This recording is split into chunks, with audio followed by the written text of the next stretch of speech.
שלום ליאורה.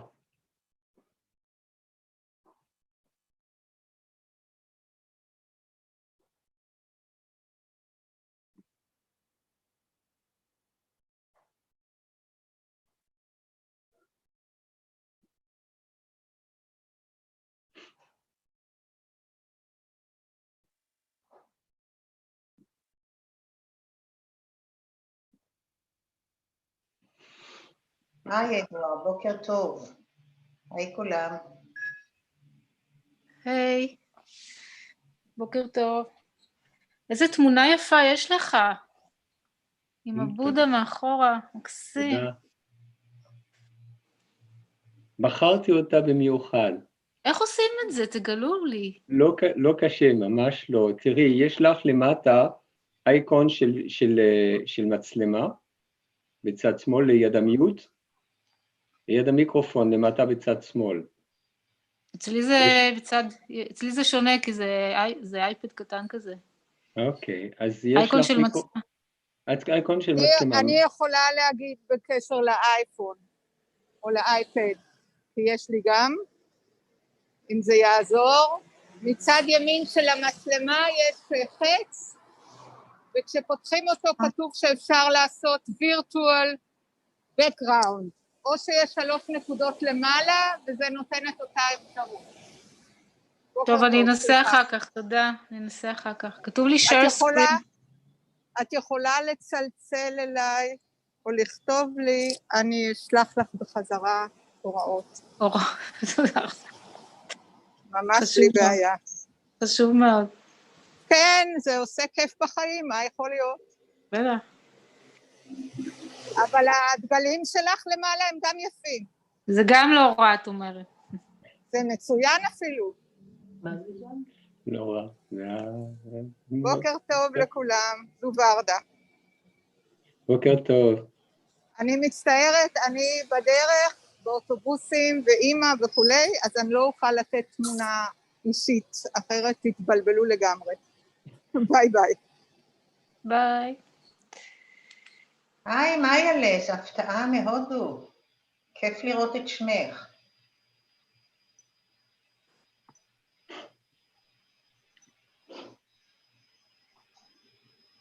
טוב. גשה להגיע? נמצאת?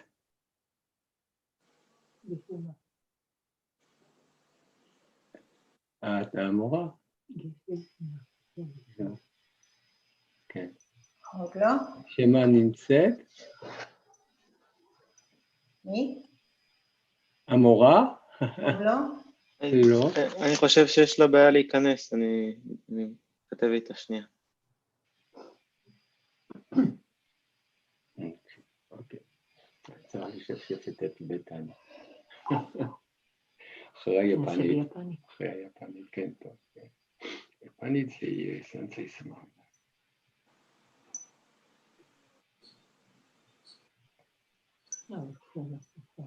אנשים רז ואתה פונה אליו.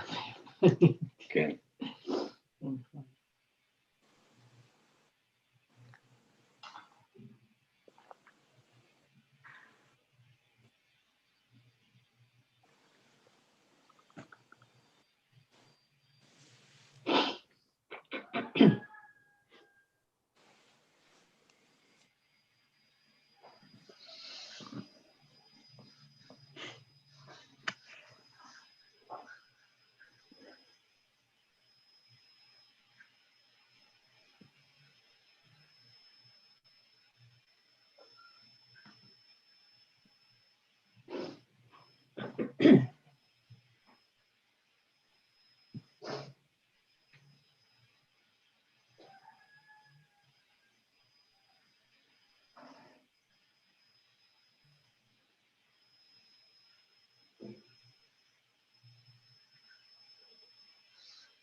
Good morning. Good morning, Gashima. Everybody's on mute, so let me unmute. Okay, now I think I'm unmuted. Okay, you're okay. Good. Okay, great. Good morning. Good morning. All right. Okay. Do you want to say anything before we start, or should we just start? Yes, please. I would like to say a few words. Please. Mm-hmm. Yes. So first, I would like to welcome all of you to this Dharma meeting of the Dharma Friends of Israel. My name is Edouard, and I will start our meeting soon with Geshe Kelsang Wangmo, who will teach us on Aryaveda's 400 stanzas on the middle way. Do you hear me well? Yes, okay. So before we start, I would like to remind you that this meeting is being recorded on the Dharma and Friend of Israel's YouTube channel, and I wish you that if you wish to watch it, you can then go to YouTube, and you can also find previous meetings of the Dharma Friends of Israel there. Also, I would like to recommend you to turn your camera on. It's much more agreeable for all of us, especially for our teacher, to see faces and not black screens. And before we go on, I would like to say a few more words on the Dharma Friends of Israel, who's practicing and learning group on Buddhism along the Tibetan school of thought, and the DFI, as it's called in short, proposes courses and lectures and invites teachers to Israel whenever it's possible. And all these activities are performed by volunteers. So at all times, we need the support of our teacher and their teaching, and probably more so now at these difficult times we all face all around the world. So we should be grateful for their generosity of teaching us, and remember this generosity through dana, which is a generous act of giving, as much as one wishes to and can. So dana will help us support our teachers and bring them to Israel, and we can experience the joy of meeting with them whenever they come here, and also as we can now through the internet. So thank you for your generosity. You can find the Dana connection at the bottom of the class page. And now I would like to, of course, invite our teacher, Geshe Kelsang Wangmo, to start the class. Thank you. Okay, great. Well, thank you for that. Okay, let me just do one more thing here. Okay. You all have the text, I believe. You've got the text hopefully in front of you. Yes. Okay, great. I'm sharing it. Wonderful. So Varda did a great job putting this together. Okay, but let's start with the short meditation at the beginning to be sure we set our motivation in the right way and make this, those 2 days most effective. And for that, we'll start with some breathing meditation just to calm the mind, to become more focused, more mindful of what's going on. And then I briefly do a short visualization where you visualize you have the Buddha in front of you, you have the great masters in front of you, and you're surrounded by sentient beings. And in that way, even though I won't say much about the details of the Buddha, what they look like, I mean, whatever memory you have of the Buddha, of these great beings I'm mentioning. So these great beings, even if you're not sure what they look like, but just think of them as just being present, as being these Indian masters, being in the presence in front of you. Whatever you know about them, that's fine. And then I lead you through setting the motivation for this class, for this weekend. And after that, we'll do some prayers together. Now, we put together a number of prayers. They're not that many. It's refuge, it's the four immeasurables, And then for this morning, the Heart Sutra. So those 3 this morning. And then later we'll do another one. We'll add another one to it. Yeah, so Refuge, 4 Measurables, and the Heart Sutra. And then for the later session, we've got another prayer that we'll add to it. Okay, so let's just start with the meditation.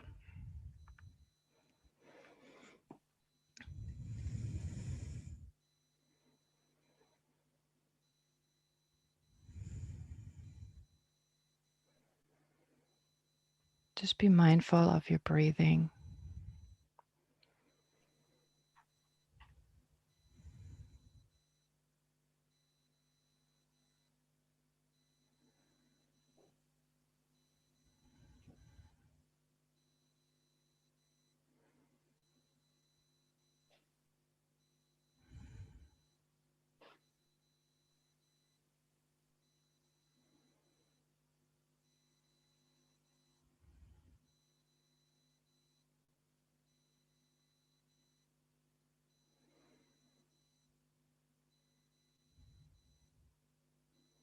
And now visualize in the space in front of you, visualize the Buddha.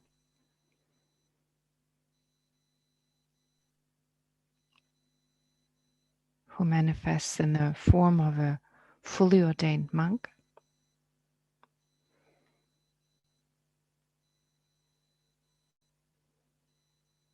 Seated in the cross-legged position.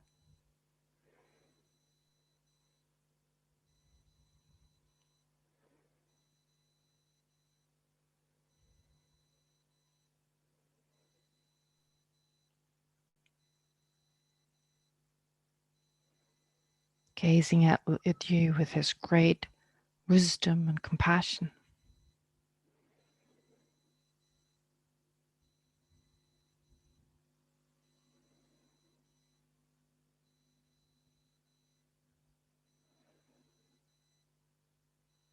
And being inseparable from your own spiritual teacher.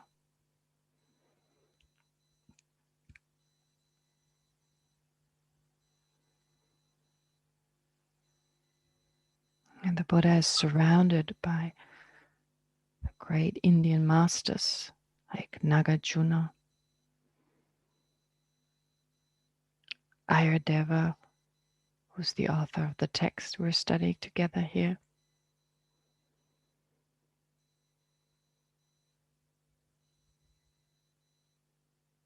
Buddha Palita, Chandakirti.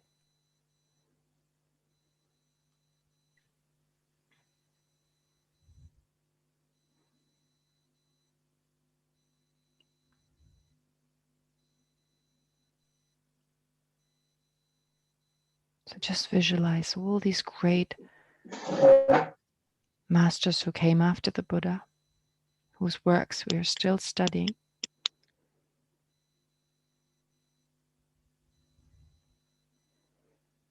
And again, think that they're inseparable from your personal teacher, from your Lama.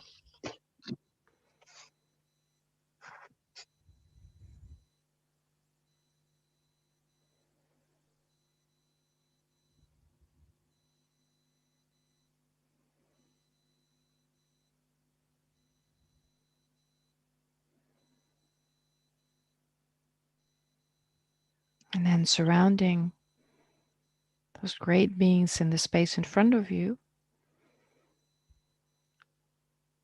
and surrounding yourself are all sentient beings.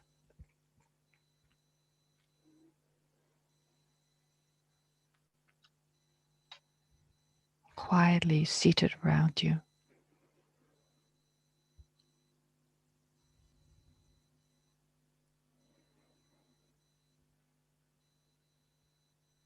With all their misconceptions, their afflictive emotions, and all their different sufferings.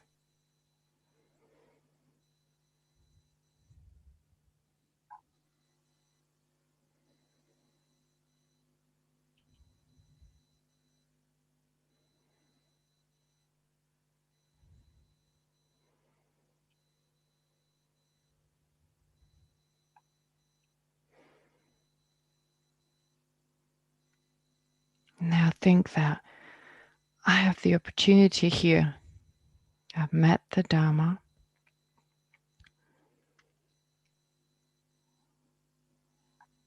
I have a lot of freedoms in my life to practice the Dharma.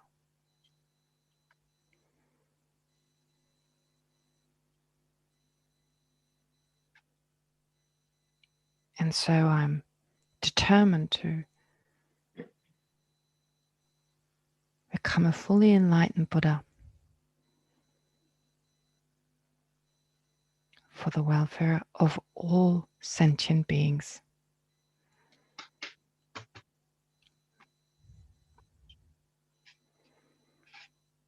No matter how long it takes and how much hardship it involves.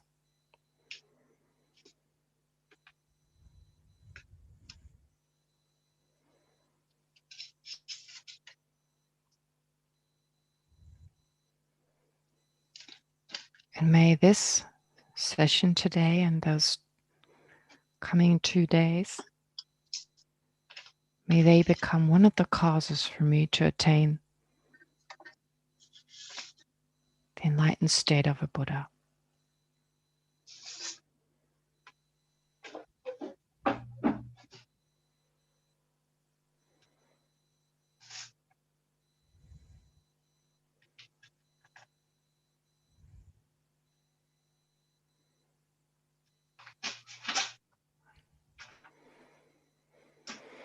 Okay, so with this motivation, let's do the prayers together.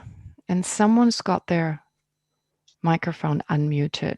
So please make sure your microphone is muted because I can hear some sounds in the back, which may be disturbing to everyone. Okay, so if you could open the prayers, please. Yes. Mm-hmm. Okay. Yes. Okay. And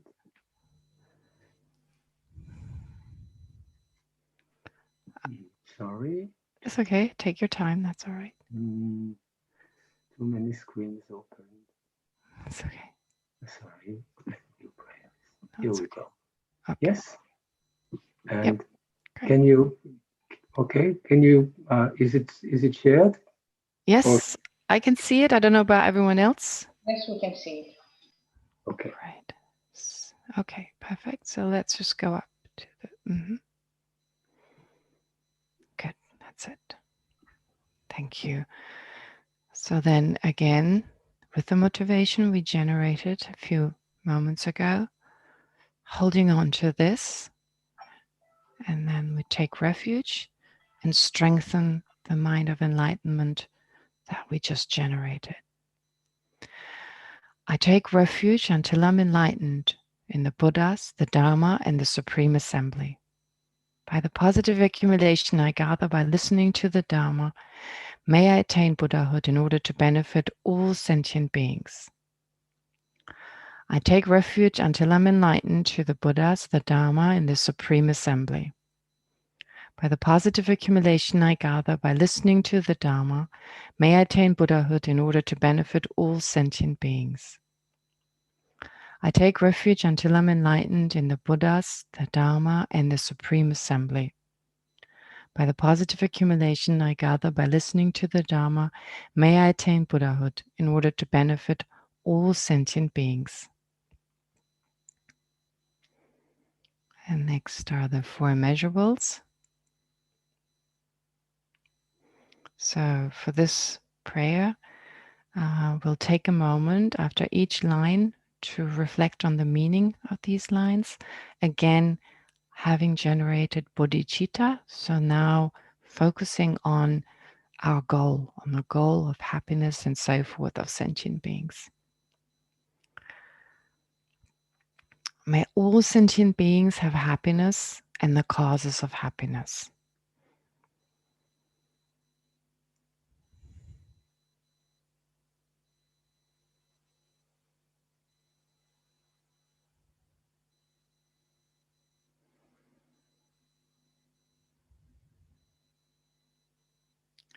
May all sentient beings be free from suffering and the causes of suffering.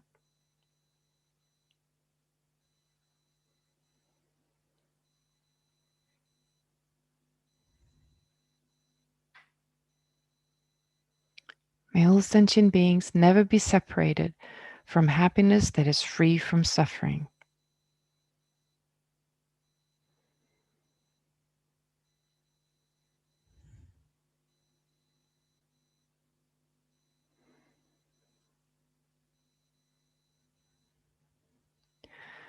May all sentient beings abide in equanimity, free from attachment for friends and hatred for enemies.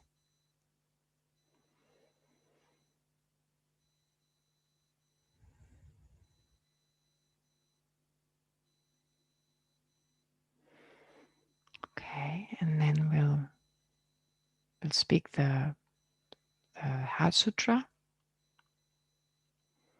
Okay, so whatever understanding you have of the meaning of emptiness, the meaning of selflessness, to bring that into mind.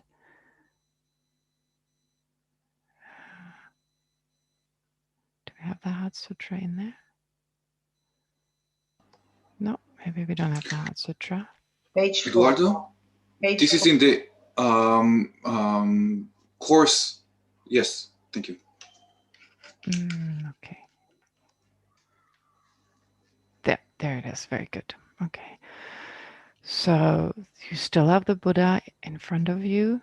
And now make sure that you don't get carried away thinking of something else. Just be focused on the text, in particular on its meaning, the meaning being emptiness. So whatever understanding you have of emptiness or selflessness, bring that to mind. Okay. Thus have I heard at one time, the Blessed One was dwelling in Rajgriha on Valcha mountain together with a great assembly of monks and a great assembly of bodhisattvas. At that time, the Blessed One was absorbed in the concentration of the countless aspects of phenomena called profound illumination. Sorry, I just need to make this bigger. At that very time, the superior Avalokiteshvara, the Bodhisattva, the great being, was looking perfectly at the practice of the profound perfection of wisdom, perfectly looking at the emptiness of inherent existence of the five aggregates also. Then, through the power of Buddha, the Venerable Shariputra said to the superior Avalokiteshvara, the Bodhisattva, the great being, how should a child of the lineage train who wishes to engage in the practice of the profound perfection of wisdom? Thus he spoke, and the superior Avalokiteshvara, the Bodhisattva, the great being, replied to the Venerable Shariputra as follows. Shariputra, whatever son or daughter of the lineage wishes to engage in the practice of the profound perfection of wisdom should look perfectly like this, subsequently looking perfectly and correctly at the emptiness of inherent existence of the five aggregates also. Form is empty. Emptiness is form. Emptiness is no other than form. Form is no other than emptiness. In the same way, feeling, discrimination, compositional factors, and consciousness are empty. Shariputra, like this, all phenomena are empty, without characteristics, that is, they are not produced and do not cease. They have no defilement and no separation from defilement. They have no decrease and no increase. Therefore, Shariputra, in emptiness there is no form, no feeling, no discrimination, no compositional factors, no consciousness. There is no eye, no ear, no nose, no tongue, no body, no mind, no visible form, no sound, no smell, no taste, no object of touch, no mental phenomenon. There is no I element, and so forth, up to no mind element, up to no element of mental consciousness. There is no ignorance and no cessation of ignorance, and so forth, up to no aging and death, and no cessation of aging and death. Likewise, there is no suffering, no origin, no cessation, and no path, no exalted wisdom, no attainment, and also no non-attainment. Therefore, Shariputra, because there is no attainment, bodhisattvas rely on and abide in the perfection of wisdom. And because their minds have no obstructions, they have no fear. Passing utterly beyond error, they attain the final state beyond sorrow.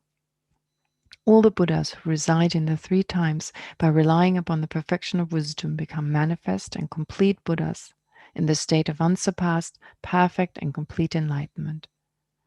Therefore, the mantra of the perfection of wisdom, the mantra of great knowledge, the unsurpassed mantra, the equal to the unequaled mantra, the mantra that thoroughly pacifies all suffering since it is not false, should be known as the truth.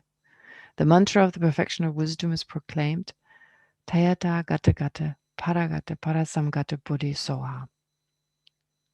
Shaiputra, this is how a bodhisattva, a great being, should train in the profound perfection of wisdom. Then the Blessed One arose from that concentration and said to the superior Avalokiteshvara, the bodhisattva, the great being, well said, O child of the lineage. So it is. The profound perfection of wisdom should be practiced exactly as you have taught, and the Tathagatas will rejoice. When the Blessed One had said this, the Venerable Shaiputra, the superior Avalokiteshvara, the Bodhisattva, the great being, and the entire assembly, as well as worldly beings, gods, humans, demigods, Gandharvas, and others, were filled with admiration and highly praised what had been spoken by the Blessed One. Okay, great. Now, having done the preparatory prayers, and of course having set the motivation, make sure that you hold on to that motivation, the determination, not just the motivation, but more than that, the determination, I will attain enlightenment for the welfare of all sentient beings.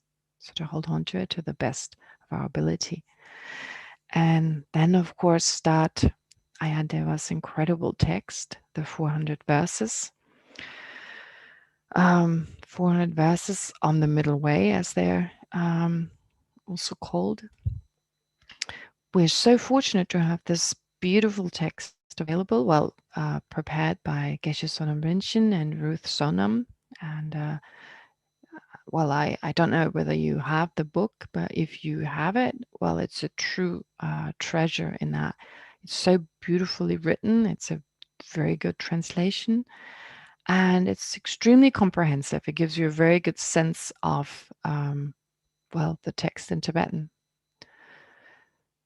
So actually, it's almost not necessary. Well, it's hardly necessary to give you much because the text is so much fuller and we don't have that much time. So fortunately, we won't be able to go into all its details, but I hope that I can give you some overview of the text. We won't finish these 2 days. There's no way.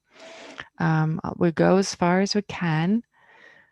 And the point, of course, is not just to understand the verses, which is not that difficult, but of course to internalize them. So here together, to give you the opportunity in this setting, together with Dharma brothers and sisters, we have come together here in a different setting as usual, but it is what it is. So to make the best of it and to internalize, to make these verses our own. In that when we listen to them, when we hear these verses, first of all, usually if you have some background in the Dharma, there's not necessarily something new in these verses, but you should listen with a mind that is often described as a beginner's mind, as if you heard them for the first time. Let them sink in with a sense of curiosity and, like I said, with a beginner's mind. And that way you hear something that you possibly have never heard before, even those words are familiar. But then to also take a moment to reflect, not just on the words, but on the meaning in that. How can that be relevant in my own life? Am I doing what these words are talking about? Am I actually practicing that? Have I brought this into my own life, or is there room for improvement? So if you got that moment, once you understand the verse, and to just reflect it doesn't take much time, and you can do that actually while listening. And of course, we'll have time to meditate on these verses. I'll Take some time. I read through a few, explain them, and then we'll meditate always on a chunk of them. Now, but before we start with these verses, I'd like to also just give you a little bit of a background so you understand who authored this text, who was this person called Aryadeva, and why, first of all, why was it composed? So Aryadeva, he was, well, the author, and you'll hear a little bit about him. But what's important was that he was one of the great Madhyamika masters, setting forth the view of the middle way, the view of emptiness. Now, he was so relevant in that, well, in terms of emptiness, of course, being such an important subject, but also emptiness being so hard for us to understand for the simple reason that we have this deeply ingrained unconscious habit of holding on to a mode of existence of phenomena that is impossible. And it is so deeply ingrained in our mind that not only are we able to overcome it easily, it takes time to overcome this, but even when we get rid of it, we are still left with what are called the imprints of that misperception, which actually causes us to have the appearance, whatever appears to us, appears to the mind, whatever appears to the mind appears to exist in and of itself, that is inherently, objectively, independently. So not only do we hold on to this, we also have this appearance. Now, this shows how deeply ingrained this misapprehension is, because there are lots of other misconceptions we have with regard to reality, but they don't necessarily, this misapprehension, this object of the misapprehension, this unrealistic object that appears to us that unrealistic object that we hold on to doesn't necessarily appear to us. It doesn't appear to every mind. Now, to explain what that means, although to every mind, phenomena always appear to exist independently and objectively, with regard to another misconception, holding on to permanence, that doesn't happen with every mind. Not every mind holds on to things as being unchanging. To the sense consciousnesses, that doesn't appear.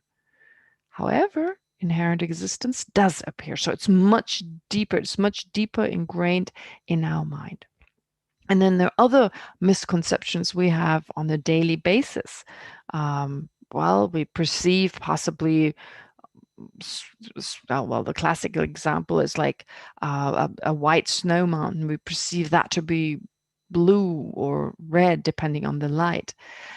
So those are misapprehensions that don't necessarily appear whenever we hold on to them. They don't necessarily always appear to the mind. Actually, they only appear to the mind that wrongly perceives the snow mountain to be blue or yellow or whatever. But with inherent existence, with this mode of existence that, we're trying to understand here and we're trying to negate, in that case, it always appears to every mind, which makes it so much harder to break through it. Okay, having said that, there is this misconception we try to overcome using texts such as this text, Aryadeva's text. It's made of, it consists of 16 chapters. Each chapter has 25 verses added up to, or if you add it up, it's 400 verses. Therefore, the name 400 stanzas or 400 verses. And consisting of 16 chapters, the first 8 deal with conventional truth. The last 8 deal with the ultimate truth. Now, definitely, therefore, these verses are very much about emptiness. They explain the ultimate mode of existence, which, of course, is what we're aiming for, understanding how phenomena really exist. However, also the conventional is extremely important. And even on a conventional level, there's so many misapprehensions, there's so many misconceptions which we need to deal with. And the beginning of the text actually does exactly that. Okay. Now, what we should become aware of that is that we are diametrically opposed. Our mind, the way it perceives things, is diametrically opposed to reality, but not just with regard to inherent, that is objective existence, but also with regards to other conceptions, such as perceiving that which is impermanent to be permanent, perceiving that which is actually in the nature of suffering to be in the nature of pleasure, in the nature of happiness, and so forth. And the problem is that oftentimes not only are we not aware of these misapprehensions, but even if we become aware of them, we are resistant. We react with resistance towards understanding how phenomena really exist because we've adopted a certain style of life, a certain way of life. And it's hard initially, in particular, to let go of that, to let go of certain attitudes we usually hold on to. So it kind of goes against what we consider to be normal. And moreover, what is also, of course, a huge part of this book, of this text, so it's not just the misconceptions, identifying them, dealing with them, but of course it also, as part of the first 8 chapters, it introduces bodhicitta, the mind of enlightenment, well, the altruistic attitude and so forth. And again, this is beautiful. We all agree it's beautiful, but in the modern world, a world that is driven by competitiveness, by materialism and individualism, well, it doesn't really seem to fit. Everyone likes it. Everyone thinks it's beautiful if we're able to be compassionate. On the other hand, there's a sense we turn into suckers, into friars, into everyone kind of stepping on us, as in like becoming people's doormats. All right, so it's not easy to actually put this into practice for the reasons I mentioned and for many other reasons. Anyway, still studying this text together is the first step. And as I said, Aryadeva was this incredible master. He lived between this 2nd and 3rd century.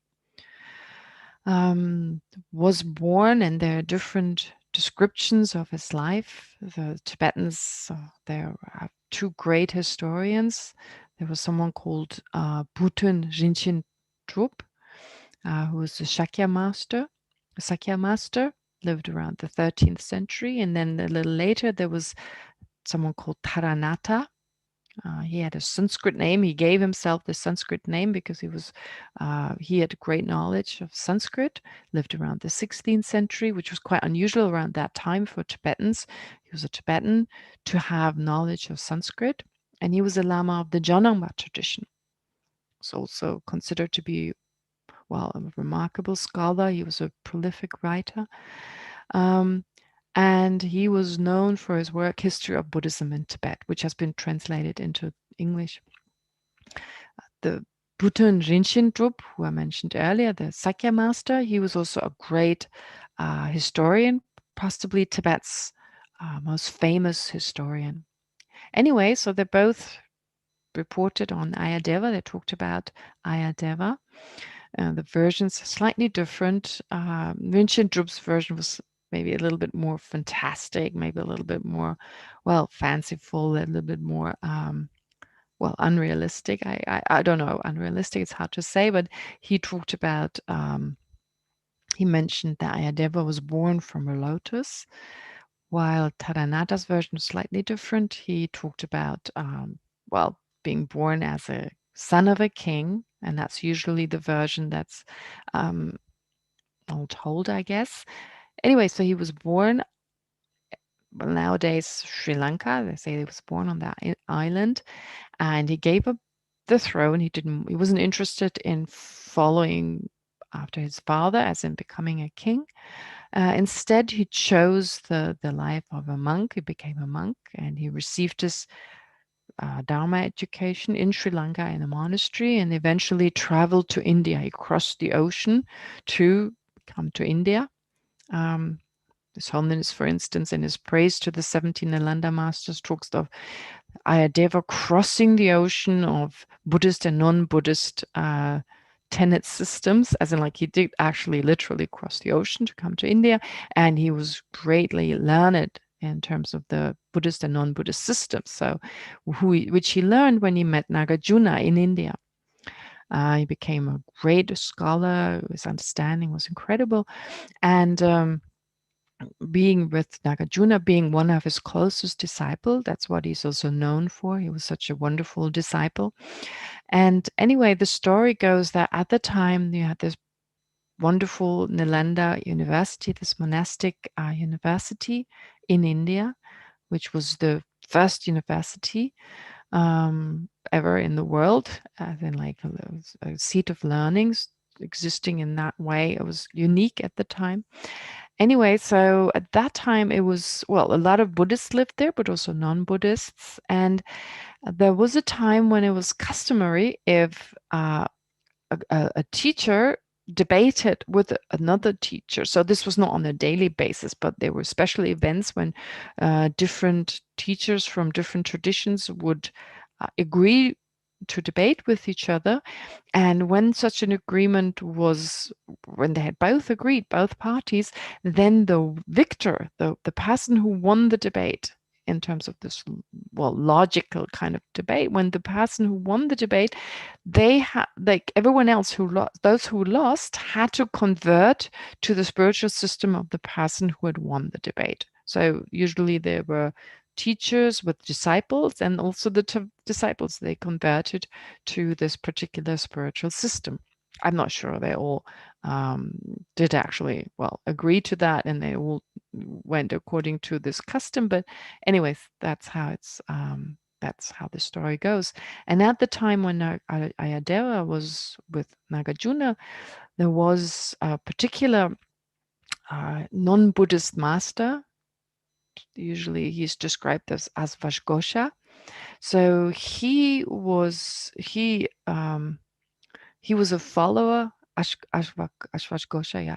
So he was a follower of Shiva. He was he worshipped Shiva, but he was also an incredible scholar of non-Buddhist, well, of Shivanism, I guess, of the philosophy that came along with this particular spiritual system.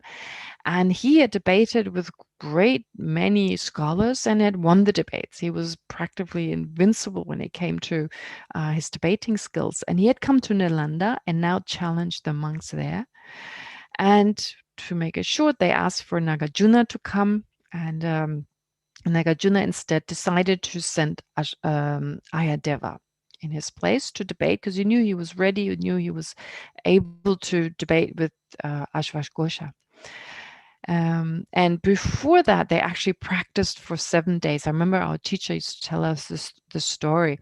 They debated with each other, and the story goes that at some point, Aryadeva basically was so good in this debate, and he got carried away, and he did kursum, as they say in Tibetan. He said, well, you made a mistake here. It's kind of like a gesture. You don't use it for your teacher. It's basically telling this person, well, I've defeated you, and like you've made a mistake. This is all wrong. It's all contradictory. There are contradictions from all sides, if you like. It's actually described as the 3 contradictions.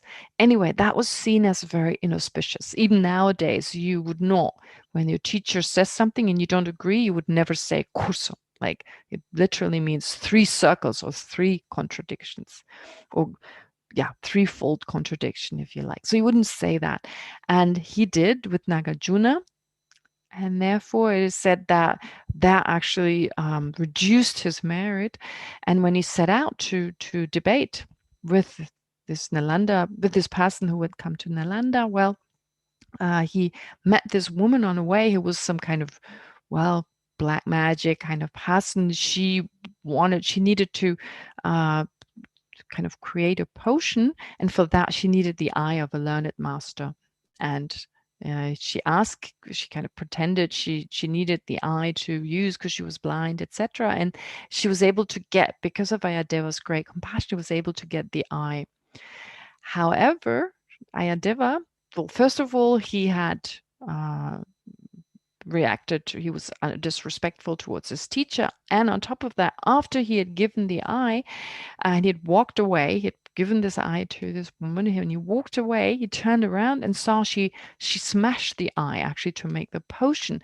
And instead of being determined in his generosity, in rejoicing in his generosity, having given his eye, he generated regret having given away his eye. And so the story goes that that was responsible, or that therefore stop the process of his eye regrowing again. Otherwise, his eye would have grown again. This is how the story goes. Anyway, the point is he went to Nalanda. He debated with Ashwagosha for many days. It was a hot debate. It was initially, it was more like an introductory phase. And then the king actually of that area, he attended the population, like the people around Nalanda monasteries, monks, and well, I guess nuns to some degree, possibly there, and scholars as well. So they all came and watched the debate. And when it started, people understood it was still something they could follow, but eventually it became so subtle, no one really could follow. But the point is that Aryadeva, he won the debate. But Ashwagosha, he did not agree to become Buddhist. They basically had some kind of exchange. They say like special powers, and basically like he fought with Aryadeva, and Ashwagosha was there after he was caught and locked into the library because he was going so wild. He became so aggressive. And in that library, one is on his own. And initially, he was furious. He threw books around, and he was furious that he was locked in. But then he saw a page that just saw suddenly this page, and he read this page, and it was actually a prophecy by the Buddha saying that he was going to debate with Aryadeva, and he was going to lose the debate, but he was going to become this great scholar. So that really inspired him, and Ashwagosha himself became a Buddhist, he became a monk, and he became a student of Aryadeva. So this is how the story goes. And more importantly, with regard to Aryadeva, he returned to Nagarjuna, he studied with him for many years, and was, of course, instrumental in preserving the Dharma, spreading the Dharma, explaining the Dharma. He built many monasteries and, of course, left behind this great text. Okay, so this was just a short version of his life. Of course, meant to inspire us to understand there were these incredible masters in the past. And of course, if you have the time, you should read this story in more detail that is mentioned in the book. However, so to return to, well, the book itself, saying that Aryadeva, well, there are some modern scholars who would say there were two Aryadevas. There was Aryadeva who composed tantric texts, and there was Aryadeva who composed the 400 verses. And because the literal style, the style of the work of the literary style, they were different of the tantric text as well as the sutric text, the 400. This is why modern scholars assumed that they were by different authors, but actually the Tibetans insist that despite the different styles, well, there's only one Aryadeva. So who knows? The point is that, well, there was definitely this student of Nagarjuna's who composed the text we're studying. Now, what is also mentioned in the book, which is quite beautiful, is the translator of this text, the translator who translated the book from Sanskrit into Tibetan, which we have only right now, we only have the Tibetan version because of the Sanskrit. There are only a few verses left. The text is no longer complete in Sanskrit available. Therefore, really we need to rely on the Tibetan version, which we wouldn't have if it wasn't for someone called Batsab Lotsawa. He was this great translator who's quite well known in Tibetan society. His name was actually Batsab Nimatak. Nimatar was his actual name. Batsa was the place he came from. And he translated so many texts. He actually traveled when he was young. He traveled to India and he stayed there for 23 years. And it's nowadays pretty straightforward and simple. Well, unless, of course, only when when there's no pandemic going on, but it's quite straightforward to travel to India, to live there. It's not as hard as it was at that time. And the great difficulty and the sacrifice, these great translators at the time that they underwent, I mean, it's truly amazing. And to think of the translators at that time to generate gratitude, well, it's just beneficial for our own mind and helps us further to get a better understanding of this text. But of course, also to generate gratitude for the translator who translated this into Tibetan, into English, who also underwent, of course, great hardships. Maybe not the same as at the time, but still the sense of gratitude is just a state of mind that helps us to understand this text even better. So to have gratitude, of course, for Aryadeva's incredible generosity to share his knowledge, his insights with us, but also gratitude for the translators. All right, now starting with the text itself, there are different commentaries available, but they're commentaries by commentators, many of them we don't know, in Tibetan as well as in India. So actually the main commentaries that the Tibetans usually follow, in particular in this tradition, in the Gelug tradition, are Chandakirti's commentary, which was, well, this is generally, I think, in the Tibetan Buddhism, they all follow mainly Chandakirti's commentary, but more specific to this tradition, the Gelug tradition, is Gyaltsabje's commentary. There were other commentators. There was the great Sakya teacher Rendava, who was a teacher of Lama Tsongkhapa as well as Gyaltsabje. So he also composed a commentary on this text, but usually we follow Gyaltsabje's explanation. Not because one is better than the other, but I guess mainly also because Gyaltsabje's was a little bit more detailed. In particular, he provided outlines of the texts, which help us to understand this text a little better. Outlines which, well, most Tibetan authors, they did provide, but Gyaltsabje's provided very detailed outlines. Anyway, so here with regard to those two, Chandakirti as well as Gyaltsabje, well, there are different views on for whom was this text composed. Gyaltsabje believed it was composed for those who have the Mahayana disposition, as in like interest in the Mahayana, who have possibly great compassion and practice this in order to then eventually become bodhisattvas and to attain Buddhahood. While Chandakirti was of the opinion it was for bodhisattvas. Now, it is very difficult, which is why it's not surprising that he believed it was mainly for bodhisattvas. But of course, in our case, we did generate bodhicitta at the beginning of this session. So I guess in that way it qualifies us, even though it may not be the actual bodhicitta, even if it's just going through the motions, but still we're kind of generating the Mahayana disposition in that case. Well, having the Mahayana disposition is hard to say, but we're going in that direction. And I guess to some degree we're qualified to study this text. Okay. Now, what is this text? What is this actually? Well, it is actually a commentary on Nagarjuna's Mula Madhyamika Karika, or fundamental wisdom, which we studied the last 2 years. Well, at least parts of the text we studied together.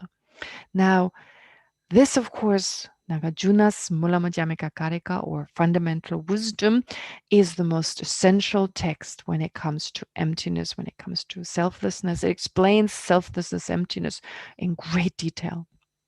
So it sets forth a lot of reasonings. It refutes other views other than the Madhyamika view, such as Vaibhashika and Satantrika.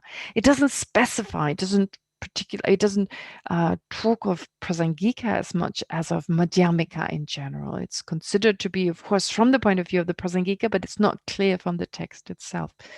Nagarjuna does not distinguish between Madhyamika Svatantrika and Madhyamika Prasangika. Anyway, it's then due to commentaries such as this one, the 400 stanzas, as well as the entry into the middle way, which we're also studying on Sundays together. It's those texts that open for us, well, the meaning, make available to us the meaning of the fundamental wisdom, giving us a much better understanding of what it's all about. And in particular, what the fundamental wisdom, it's so extensive. Its explanations on emptiness are so extensive. However, it doesn't mention the method aspect of the path. It doesn't mention bodhicitta, love, compassion, and other conventional aspects. Now, that's why you have commentaries such as the 400 stanzas, as well as Chandakirti's entry into the middle way, because they supplement the text. They add to the fundamental wisdom so that students of these texts not only do they get a comprehensive view of emptiness, but on top of that, of course, it also enables them, or it provides them with teachings on the method aspect to complete their practice, helping them to complete their practice. Therefore, the 400 verses is also this kind of supplement, entry into the middle way. Some English translations don't call the text entry into the middle way, but supplement to the middle way, which is not a literal translation of its title, but it does present its purpose. Now, the 400 verses are likewise a supplement in that, like I said earlier, the first 8 verses describe conventional truth in an extensive way, in such a way in which you don't find that kind of explanation in the fundamental wisdom. So here, as we know from the entry into the middle way, Chandakirti's text, for instance, well, what he does, both texts draw from other texts by Nagarjuna, mainly the text Ratnavali, or precious garland. So in terms of their explanation of the method aspect, well, they draw from the precious garland, which very extensively talks about the misconceptions that are more on the level of the conventional truth. Plus, they mentioned love, compassion. The Ratnavali, this text describes love, compassion. So in other words, the method aspect of the path. Therefore, both the 400 verses by Aryadeva and Chandakirti's entry into the middle way draw from that text, rely on the text, precious garland. But the way they supplement Nagarjuna's text is a little different. Now, what Chandakirti does is, for instance, he specifically explains that the fundamental wisdom is from the point of view of the Prasangika school. How does he do it? He refutes the wisdom, or the explanation of emptiness. He explains the emptiness that is presented in Nagarjuna's fundamental wisdom. He refutes that to be from the point of view of the Madhyamika Svatantrika or the Chittamatra school. So in other words, he refutes their views and explains this is the highest philosophical view that Nagarjuna sets forth, which is the Prasangika view. All right, he does that. But that is just from the point of view of the profound, from the point of view of emptiness. From the point of view of the method aspect, he talks about the 10 perfections, the 6 perfections, in particular the first 5, which are part of the method aspect: generosity, ethical discipline, and so forth. He describes the 3 causes of a bodhisattva, which are great compassion, an understanding of emptiness, plus contrived bodhicitta. So bodhicitta that is not actual bodhicitta, but still a determination to become enlightened, yet not spontaneous yet, not a type of mind that drives the person who's generated it now spontaneously to become a Buddha. It requires more effort, but it's one of the causes for a bodhisattva. And actually, if we're really aiming towards Buddhahood, if we're interested in the Mahayana, following this path, however far we feel we're away from this, well, the bodhicitta that we generate. This morning we did, possibly earlier before this class, as part of our practice to wake up in the morning, generate bodhicitta. Those of you who follow the class by Chandakirti, well, trying to generate bodhicitta several times a day, well, that is contrived bodhicitta. It takes an effort to generate it. It doesn't come natural yet because we're not sufficiently familiar with this mind, but that's the first step. And that is one of the causes of a bodhisattva. So not to underestimate, very important mind. And these causes, so here of a bodhisattva, those are three causes that Chandakirti describes: great compassion, contrived bodhicitta, and an understanding of emptiness. All right. Now, Aryadeva, well, he supplements fundamental wisdom in a slightly different way. So different to Chandakirti, who talks about the first 5 perfections, as I already mentioned. He talks about 4 basic misconceptions that are different than the misconception with regard to emptiness. Plus, he also talks very specifically in 4 chapters. So the first 4 chapters deal with this basic misconception that has its root in the conventional truth, whereas the next 4 chapters deal with bodhicitta, with the mind of enlightenment, so love, compassion, and so forth. So it's slightly different, but both are commentaries on the root text on emptiness by Nagarjuna, the fundamental wisdom, supplementing this with the method aspect. All right. Now, I guess that should be enough for now, and we can actually start with the text itself. At the very beginning, it mentions the name in Sanskrit. It says, well, I can't pronounce it properly. Satu Satakasas. Oh my God. Satu Sataka Sastra Karika Nama.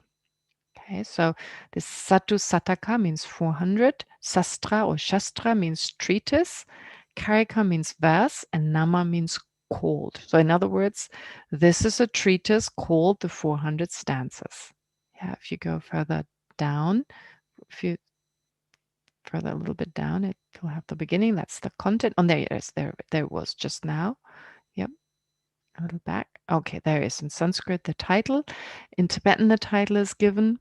It's given in Sanskrit because the original text was translated. Well, this Tibetan text was translated from the Sanskrit. So this is implied by giving the title in Sanskrit. And then you have a Tibetan name. So that's the Tibetan title. And of course, then in English, it would be called the treatise called 400 stanzas. So this is just the translation of the title given in Sanskrit and in Tibetan. All right, now the title, it's sufficient. Well, not more to be said. It's a treatise, it's a commentary, and it's called 400 stanzas for the obvious reasons, got 400 verses. All right.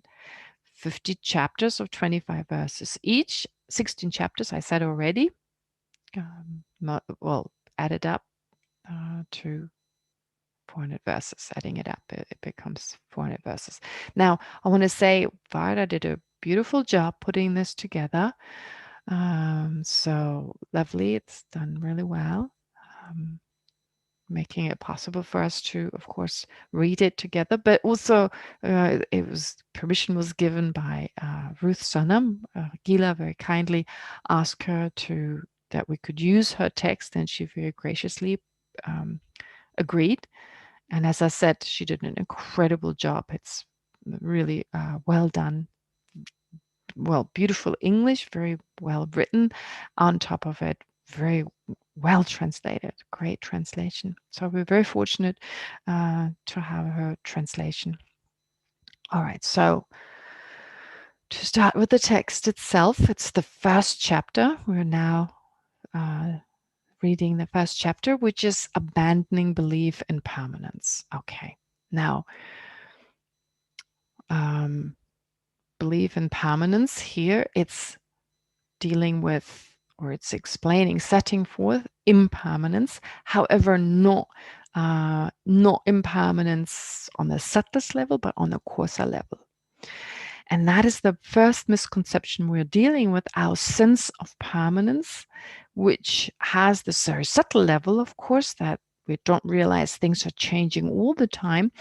But here it's more dealing with the coarser level, and that it reminds us of the fact we're going to die. All of us are going to die. And we are just, it's so incredible how we hold on to our own immortality. Intellectually, yes, we of course know. If anyone asked us, do you think you're going to die? You could die anytime. We would always respond with yes, of course I could die anytime, but it doesn't feel like that. And we can ignore this intellectual sense we have that we may die any time, because it's a much deeper misconception that we're not going to die anytime soon, which actually governs, that is, rules our life, in that it gives rise to all sorts of other emotions, other states of mind, the way we plan the future, etc. And it's just unrealistic. And when our time of death, when death comes, we suffer greatly, because we're totally taken by surprise. We didn't expect this. We never expect our own death. And if in particular we have some time before we die, I mean, we are full of fear, full of regrets, and our death certainly doesn't become anything pleasant, which it should be. And on top of it, it may actually affect our rebirth, since it's considered to be so important to have peaceful death. And the pandemic, to me, is another sign, the reaction we have to the pandemic, of this fear that we experience. Suddenly things are not the same. Again, it's an expression of the fact we hold on to things to be a certain way, and we don't want it to change. So holding on to our own life, we don't want it to change. We want things to be the same, not realizing they're never the same. From day to day, we have the sense that time passes so quickly, because for us, every day is very similar. So they're all these different days that pass one after the others, they kind of merge into one, because we have a sense it's all the same.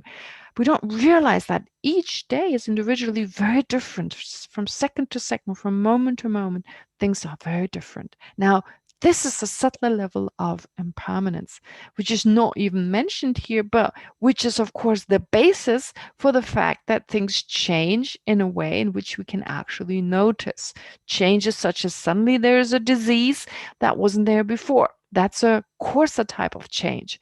That is part, or that, is part of this coarser type of impermanence, which is more noticeable. These very subtle changes from moment to moment, they're not noticeable to us.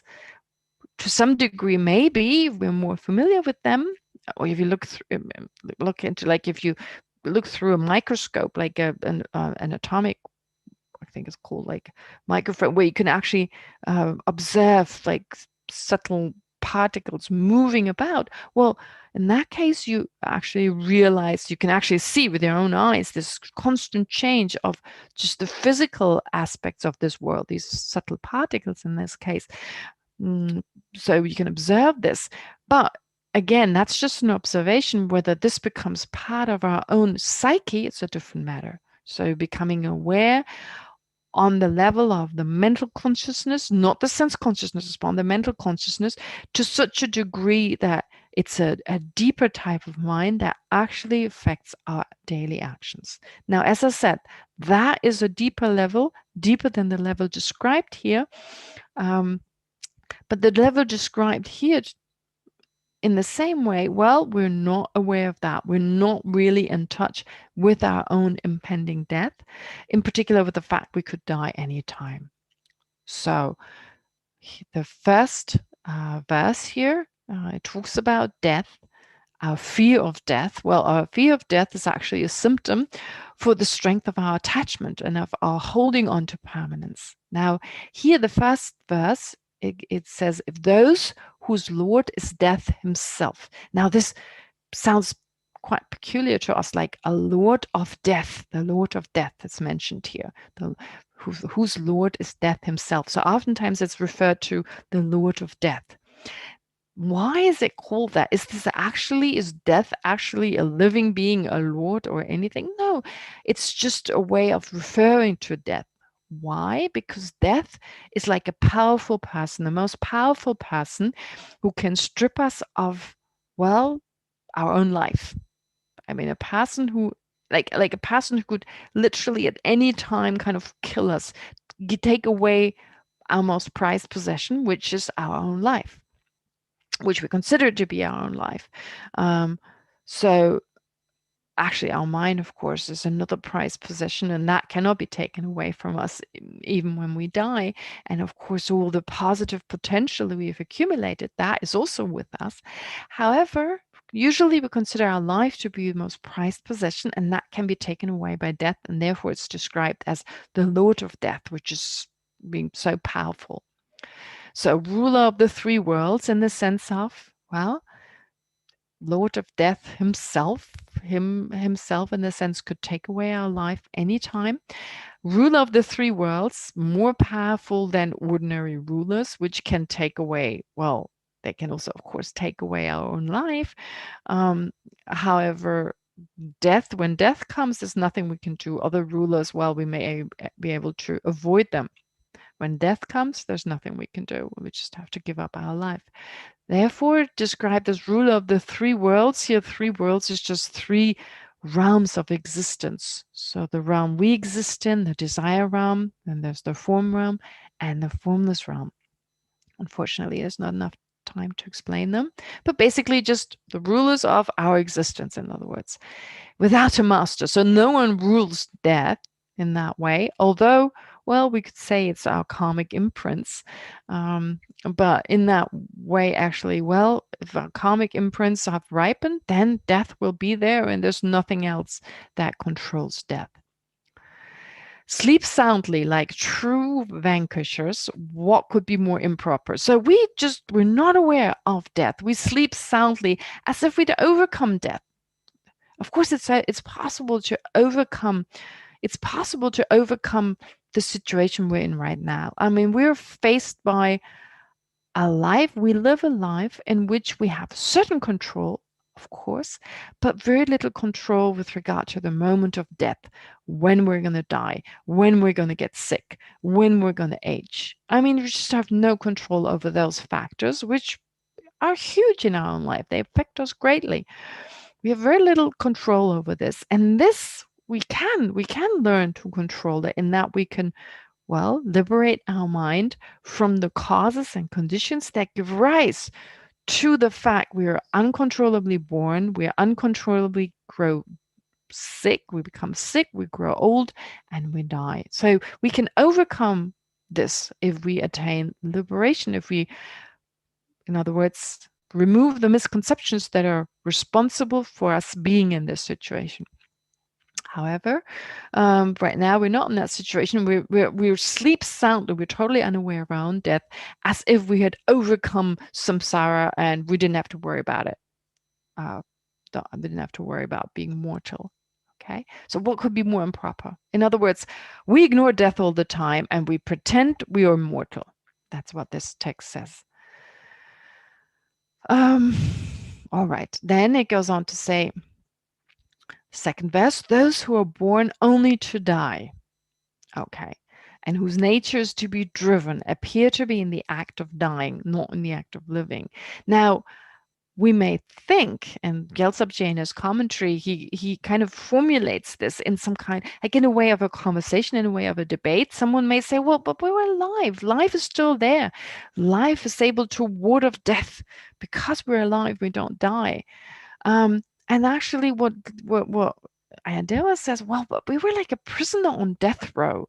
As in, like, you know, like when someone is on death row, it feels a lot. I mean, some people on death row, maybe on death row for many, many years, but there's a much more of a sense my life is coming to an end. I'm moving closer towards death.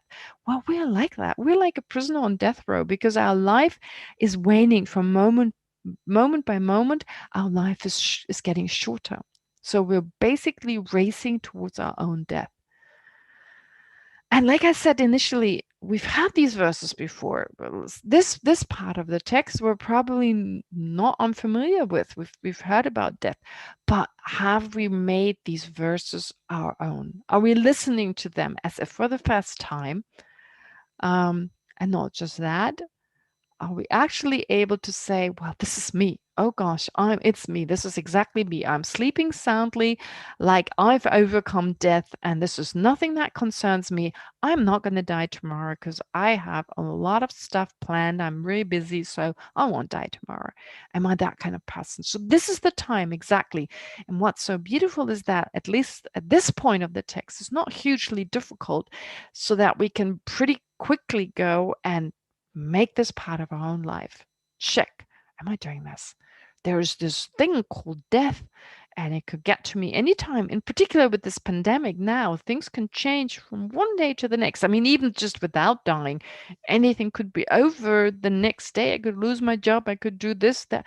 My family could all go. It's all a possibility. So to at least be open to the possibility instead of holding on to, unrealistically holding on to, it's not going to happen, no way, I don't want it to happen. And then of course when things do change, even if not that drastically, we're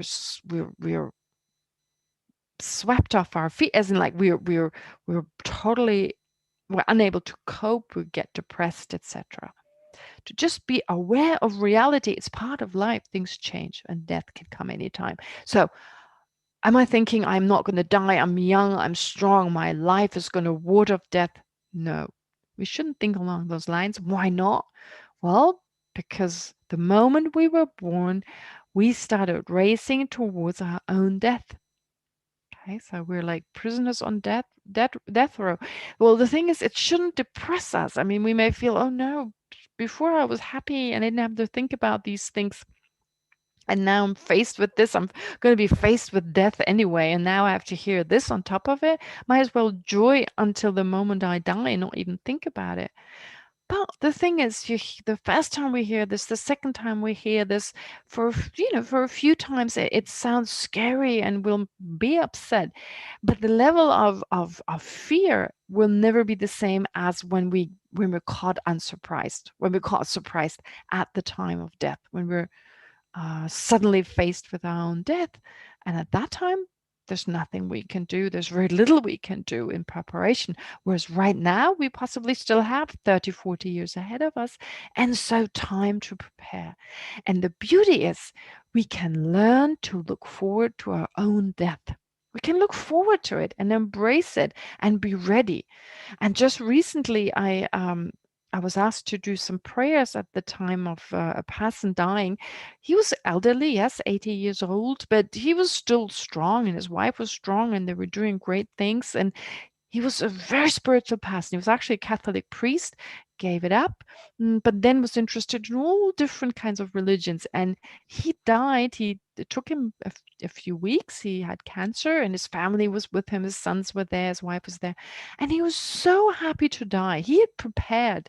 I mean, obviously, he had prepared. I didn't know him that well, but he prepared. It was incredible. It was so beautiful to see. When I talked to him, he was like, I'm ready to go. There's so much love. It's so wonderful.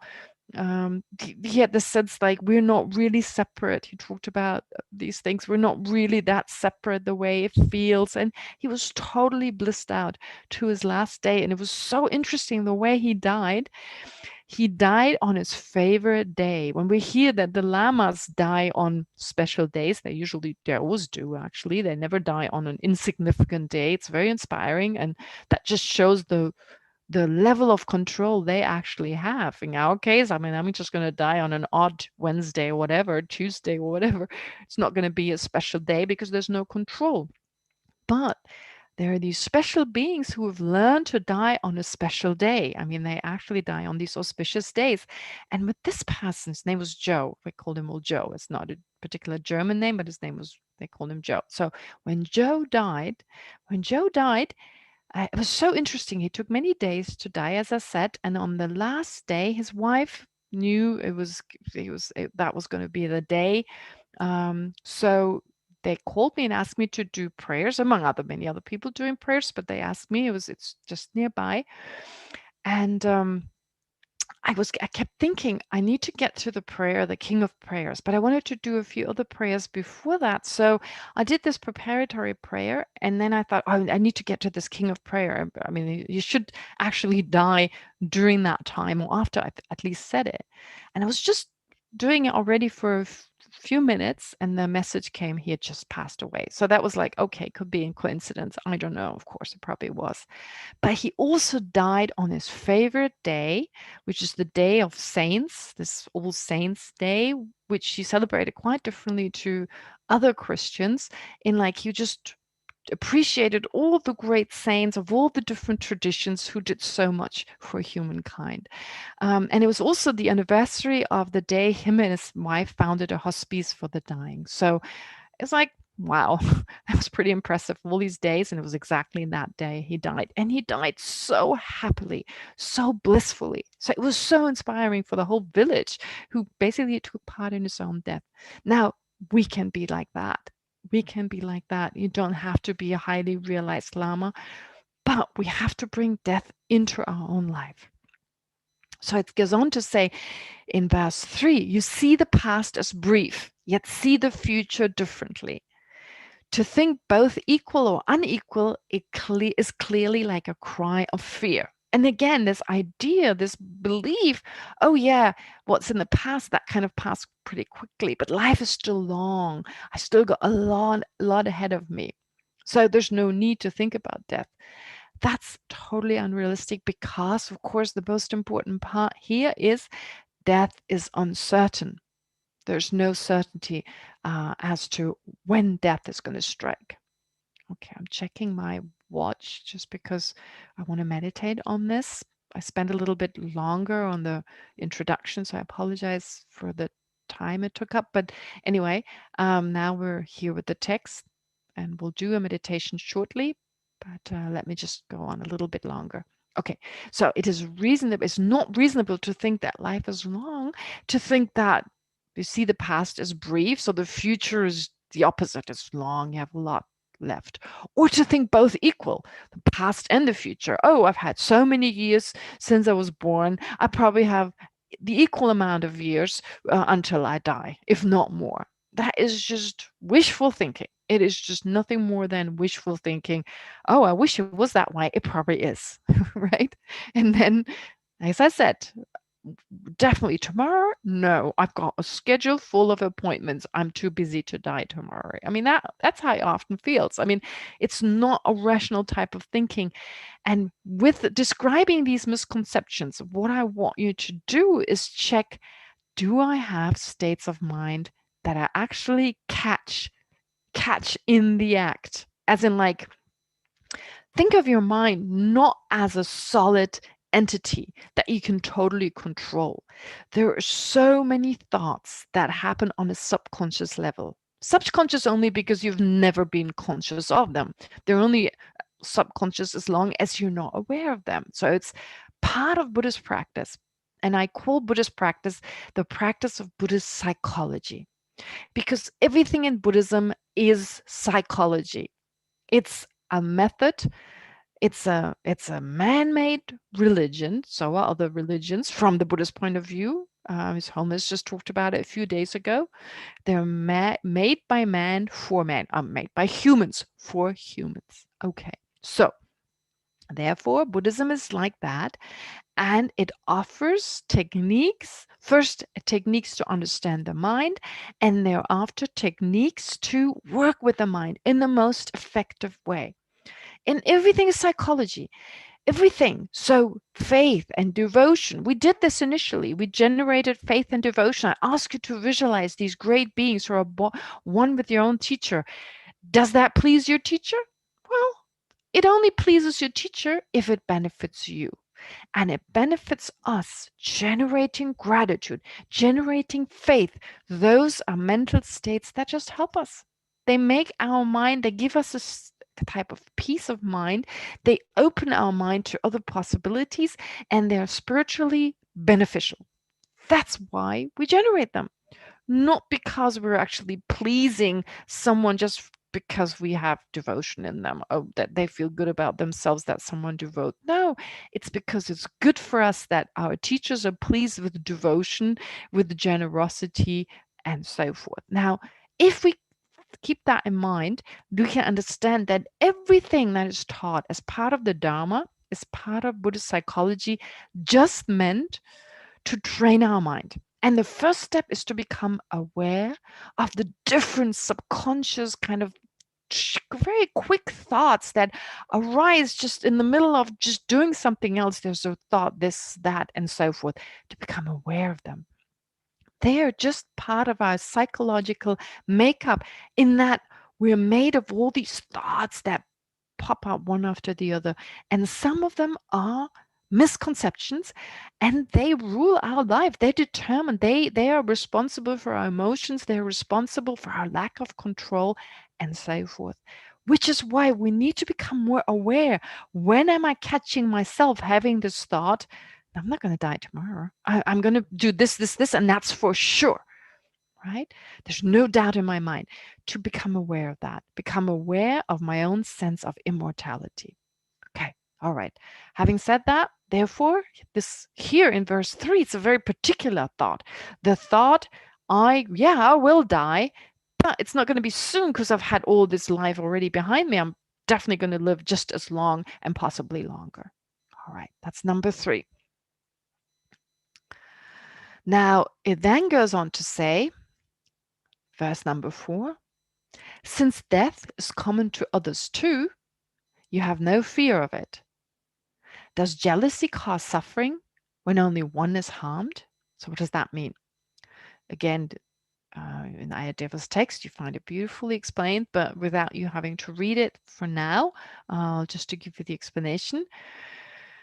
Actually, if others die, even if others die, our own death, if we're not prepared, nonetheless causes suffering. Because our suffering is actually not caused by jealousy of others, as in like if we were the only ones to die, right? Here it seems to, here's like part of this debate. Someone may argue, well, actually, it's not that bad that we die, because other people die too, other people die too. So it seems pretty fair. But actually, our suffering at the time of death is not caused by the fact that others don't have to die, I'm the only one. I mean, that would be like, for instance, if I'm the only one who has to pay taxes, the government decides, or I'm the only one who has to go to the army. No one else has to go to the army. I have to go after high school and I have to go through all this hardship. Well, it would be much harder if others don't have to do it. I was the only one. Or if I was the only one paying taxes, for instance, I was the only one. So anything, I'm the only one who has to do this, that, and the other. I have to take out the garbage, other people don't. Kind of that idea. So here the other person argues, well, we don't really suffer that much. We don't really suffer much from the Dharma. Why? We don't really suffer from our own death, because other people die too. But it's not out of jealousy that we suffer, right? It's not like, well, if no one were to die, we'd be jealous and therefore we would suffer. No, we die because we're not prepared. Our death involves suffering just because we're not ready to die, and that's our problem. So in that way, therefore, since death is common to others, that reflects this person debating here in this case. Whether there was really a person debating or not, sorry, I'm not looking up right now, I'm looking for something, but whether there's actually someone debating or not, it's not important. The point is here that someone may argue, hypothetically may argue, well, maybe there's no fear because we know this is something that's common to all of us, and that's not the reason why we're scared, or why there's no fear. Well, because everyone is dying the moment we know that, we're not afraid. It's because it's not out of jealousy that we think, oh, I suffer because I'm going to be the only one dying. That's not why we suffer. Therefore, even if we understand that others are going to die too, we still have fear if we're not prepared. So does jealousy cause suffering when only one is harmed? No, that's not the case. Okay, I hope that was clear. Then number 5, if something is not clear, you can always write on the chat and ask to explain it again if there's if there's any uncertainty or if there are any questions. And then it goes on to say, well, verse number 5, sickness can be cured and aging treated. Therefore, you do not fear them. Yet there's no cure for the last ordeal. Thus, obviously, you fear it. So, well, we may think one day we're going to be able to overcome death, just as sickness can be cured. And we only die. Well, either we may think, well, sickness and aging can at some point be cured. And therefore, once we overcome sickness and aging, no way. We can also overcome death because we die for 2 reasons. We die either because we're sick or we die because we age. Of course, taking into forgetting like accidents, but maybe that's part of sickness. We do as part of an accident, our body's no longer able to function. So it's a type of sickness, if you like, and at some point maybe modern science will be able to find a cure to whatever is wrong with our body and therefore cure any disease and cure aging, which means those are the 2 things that may kill us. Our body's no longer functioning, or we're too old so that it can function, and therefore we die. Well, first of all, from a Buddhist point of view, well, even if that hypothetically were possible, we are born not because we have this, well, we don't die just because we have this body in itself. No matter what modern science at some point can do, it comes with a certain time due to the karmic imprints, due to the karma we accumulated that is responsible for this life. We basically come with an expiry date, if you like. Again, we don't have that much time to talk about karma and all its details. That'll be part of the next course in December. But the point is that there's no way that we can ever avoid death, having been born under the control of karma and afflictions, which is our situation. And so therefore, even if sickness and aging could be cured, which is at this point still there's very little we can do about them, therefore death cannot be avoided, which means, in other words, there's very little we can do even against disease and old age. Some people, certain treatments work, for others don't. And old age, yeah, well, we can keep healthy, we can eat well, but even people who diet and eat well and exercise, etc., well, they die prematurely of whatever condition. So anyway, there's really not much we can do. And then it goes on to say in verse 6, like cattle intended for slaughter. I use the death row analogy, but really, like, if you think of like, yeah, cattle, like we're almost like cattle, cows and what have you, intended for slaughter, as in like, yeah, well, death is certain. Death is common to all. Moreover, when you see others die, why do you not fear the Lord of death? That's also interesting. We see people die around us, okay? We see other people die, and still with someone, I mean, every now and then it does happen. You hear someone died, and this person was only, well, was even younger than you are, you know, maybe they were like 15, 16, and you go, oh my God, this can happen. It happens to them. It may happen to me. But it's our sense of permanence very quickly takes over, and we go, nah, right? We have these reasons. No, I'm much healthier. I'm dieting. I'm exercising. I'm busy. I'm not going to die. There may be that short moment, but actually, if we look around, there are people dying all around us of all ages, and in particular at this time and day. I mean, with the pandemic, of course, there's a lot more sickness around us and possibly more death around us, and still we hold on to it, not ready to prepare for our own death because we're not ready to think about it. All right, so that's number 6. Then it goes on. If because time is uncertain, you think you're eternal, one day the Lord of Death will do you injury. Okay, so death is uncertain, and holding on to permanence, we're actually fooling ourselves, because at some point death will definitely harm us. Harm us in the sense that one day it'll be there. So better be prepared. Okay, now again, these verses, it's like, if you think about them on a more superficial level, it may be like, oh, that's easy. What comes next? What comes next? But like I said, this is not the way to read them. This is not the way to deal with these verses. It's rather each verse on a deeper level affects you slightly differently and enables you in that way to make this part of your own life, if you like, as in, well, prepare you for your own death. Become aware that the attitude we have, this misconception, I mentioned it earlier, these brief thoughts that we have, often on the subconscious level, which just means we're not conscious of them, we're not aware of them, that these thoughts, to counteract them, is to become aware of our own death, to understand that's impossible. So we just generate a mind that deals as a counterforce to these other minds that now and again pop up and affect our actions.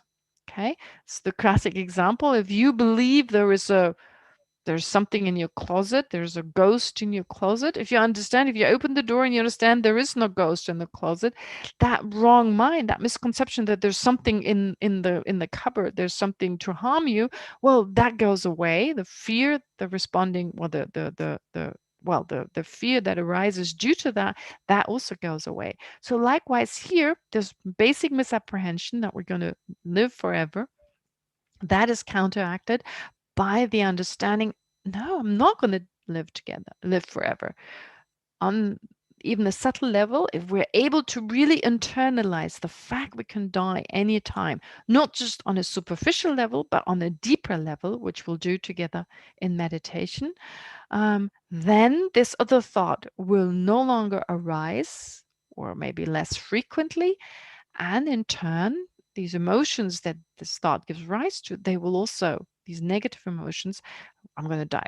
I'm not going to die tomorrow. I will continue on. I'm so busy. And also making irrational plans and also engaging in a lot of negativities, which we wouldn't do if we were more aware of our own death.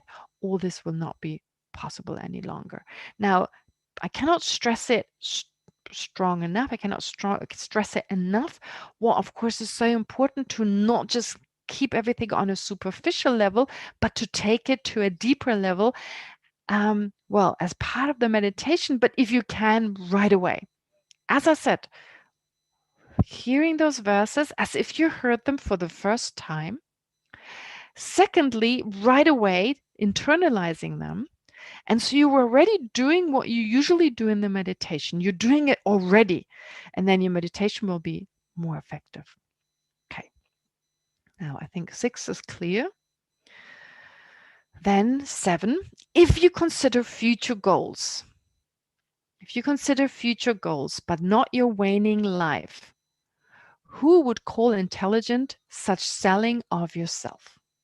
Now, we have lots of future goals, lots of goals for the future, like hope for making a profit, I don't know, being honored, rising in our career, you know, in terms of our family, grandkids, and so forth. So we have all these hopes for the future, but without considering our own death, okay? Planning ahead without thinking of death.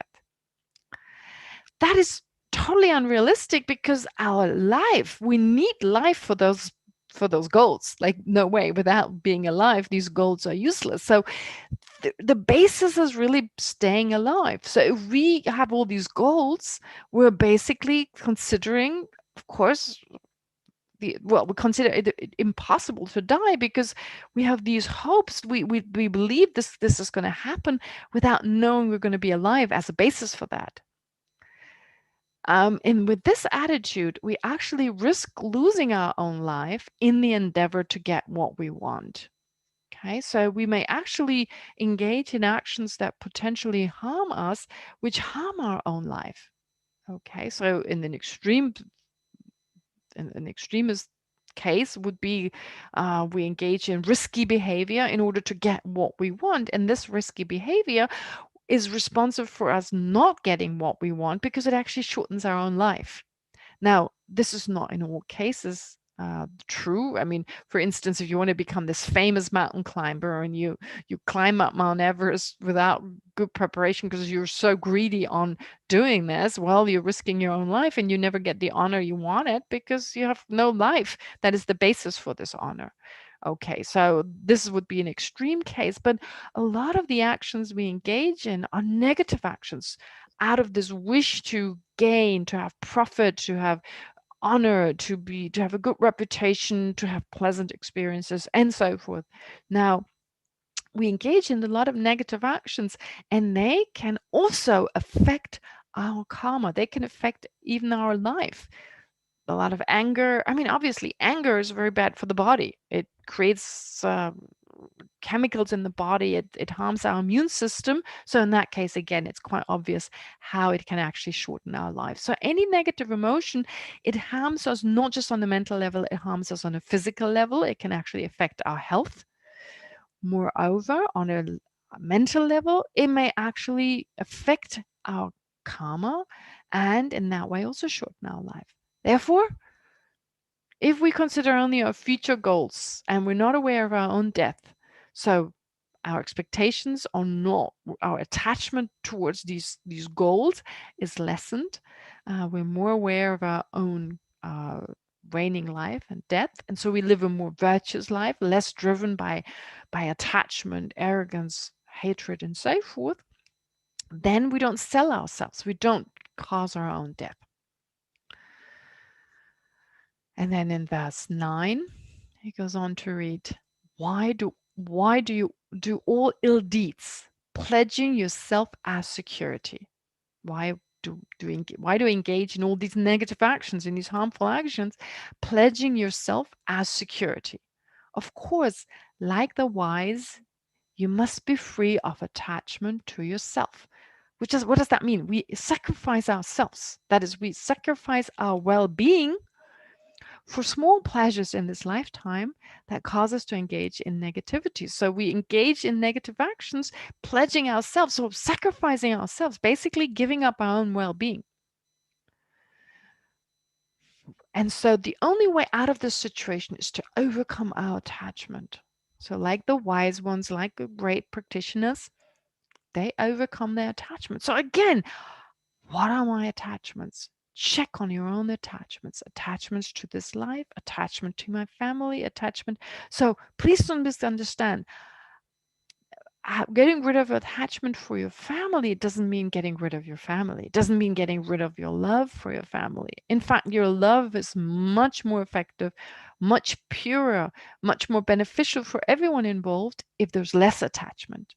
Okay? We can love much better if we have less attachment. So it's that part we need to get rid of, because the stronger it is the more obvious it becomes. We sacrifice ourselves. We sacrifice our own well-being. We pledge ourselves just for small pleasures, which in order to get them, we're actually engaged in negativities.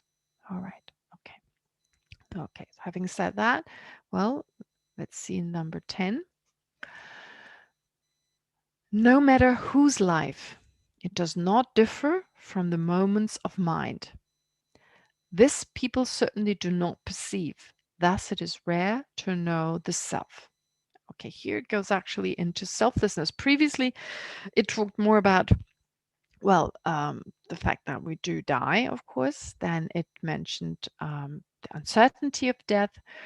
Also, that we actually give up our own pleasures. We give up ourselves. We sacrifice ourselves in the pursuit of certain goals. And here it's also talking about what is actually, who do we think we are actually as an individual, like as a person? How do we look at ourselves? Really, what we are individual moments of mind. So my sense of self is basically a projection, as in, like, I believe in this separate I, believe it to be separately existent, when really all I am is, all I'm made of is a body that's constantly changing, and more importantly, a mind that's constantly changing. If I just had the body, I'd be a corpse. But with that mind, with the mind that goes along with it, mainly the mental consciousness that's constantly having this thought, that thought. So the mind is constantly changing. However, in actuality, I'm just a continuum of thoughts. That's really that which mainly defines me. My thoughts, my mental consciousness mainly defines me, and that is true for others too. So the self is really that which we label on the basis of a mental continuum having, well, countless thoughts, one followed after the other. So it's really, life refers to that. Me as a person, life itself is just these individual moments of mind, which each moment, of course, being different to the next, but it's still moments of thoughts. And the mind kind of changing, yeah, moving from one object to the next, but there's this continuity. And this helps us to understand that, well, this is really what makes up the I. It's merely labeled on the basis of this continuum of mind. And no matter whose life, well, this is what living beings actually exist of, like what they're made of. It's these moments of mind, continuation.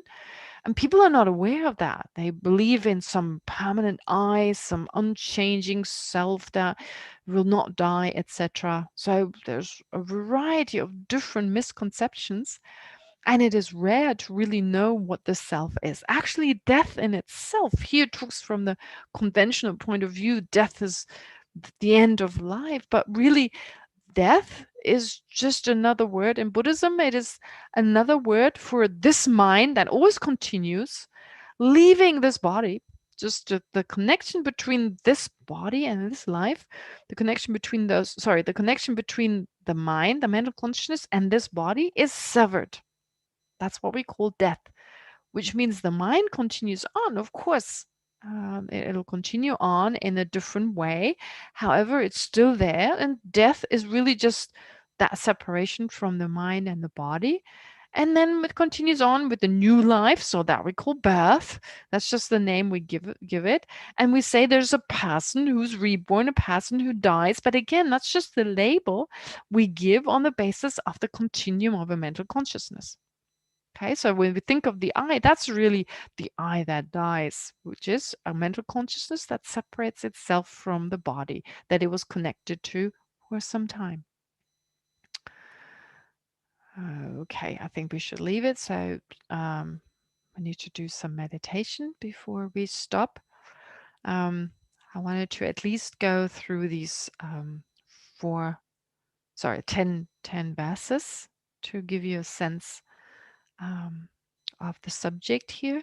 And now, of course, hopefully you've already done what I recommended you do, to listen to these texts with this beginner mind, and of course to already internalize them, to already take them as much as you can to a deeper level, and to take it further, to continue doing this.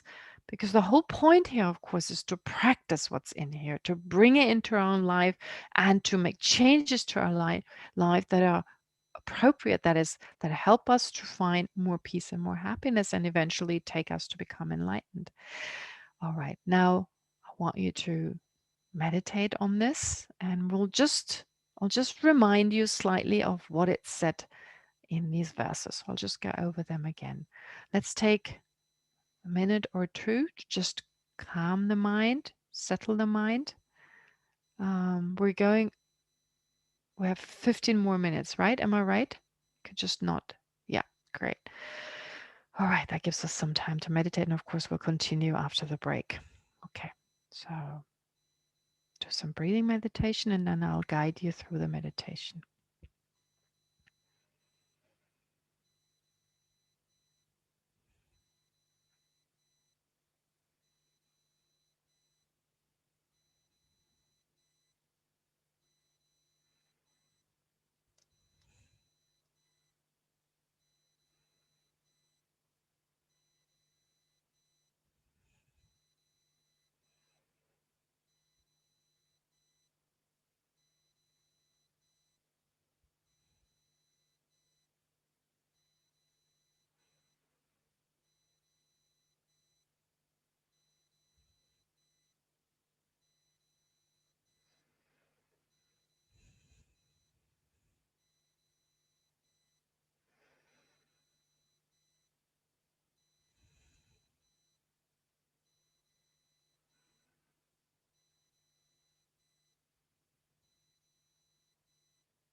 Now take a moment to become aware of your own fear of death.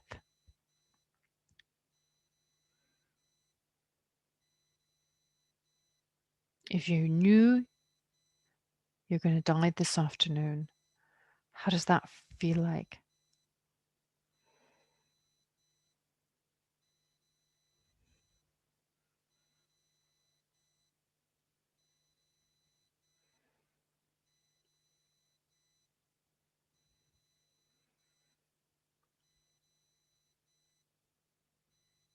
Are you ready to die this afternoon?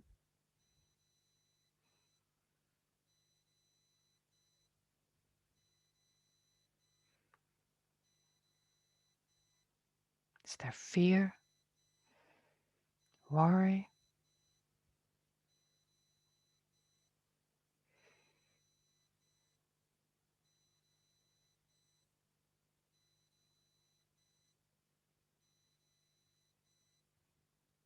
Resistance?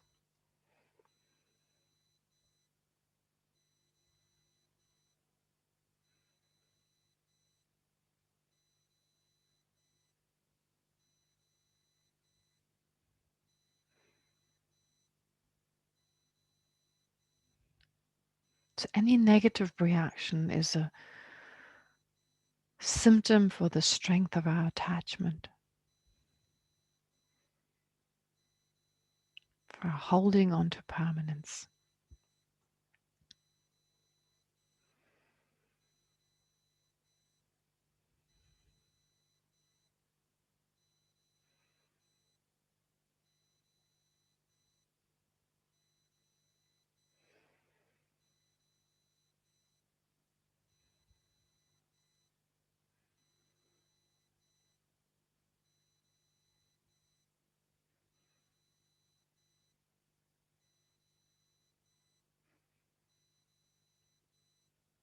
The moment we were born,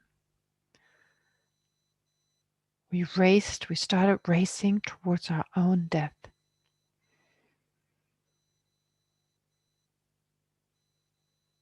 So we're like prisoners on death row.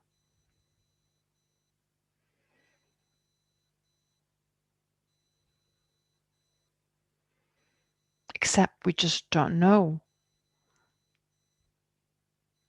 when our own death occurs, whereas some prisoners on death row may actually know when they're going to die.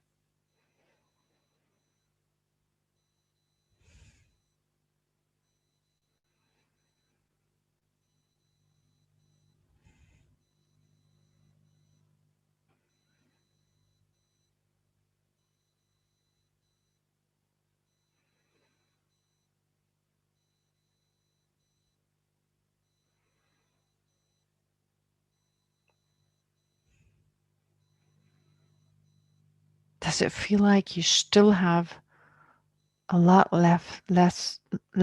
time, a lot of time left?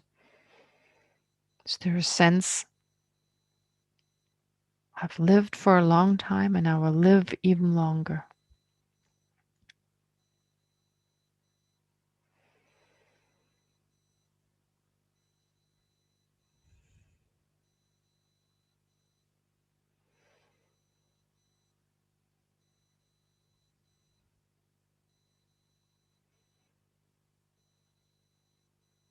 Also, I'm strong, I'm healthy. My grandparents had a really long life.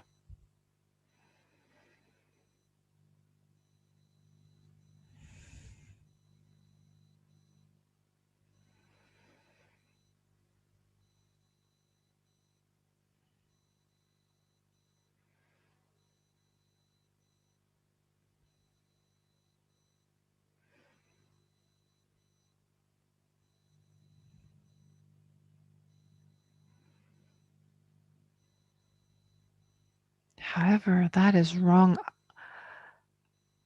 a wrong type of reasoning, since death can happen anytime.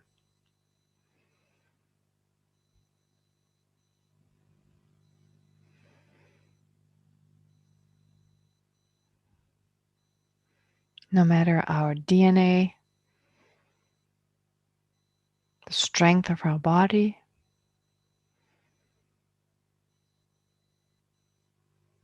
and no matter how busy we are.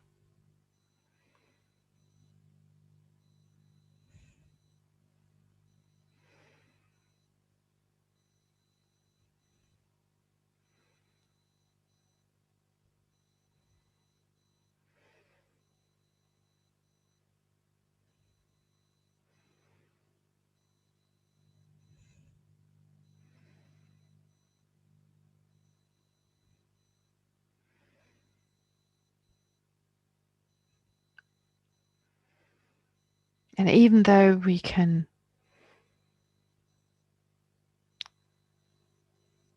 remedy some of the causes of death, find a cure to certain diseases,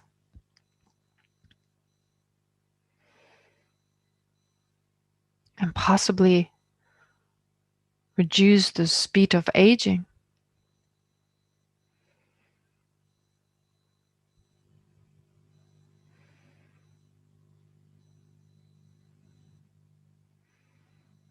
we won't be able to stop death.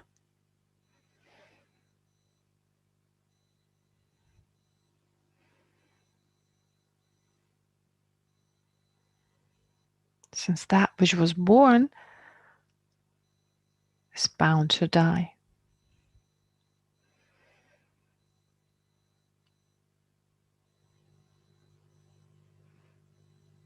Even Buddha Shakyamuni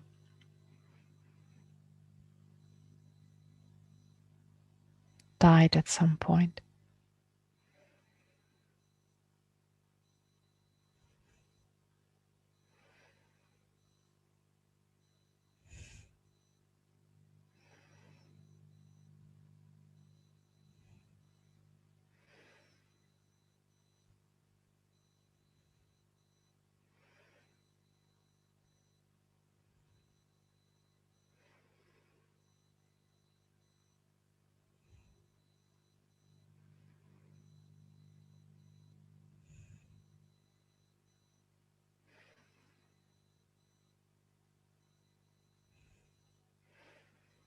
And of course, we don't remember the countless death that we already experienced in past lives.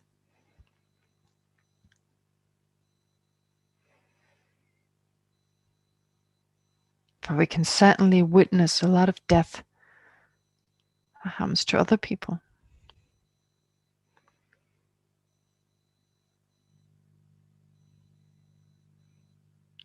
And so tomorrow it could be us.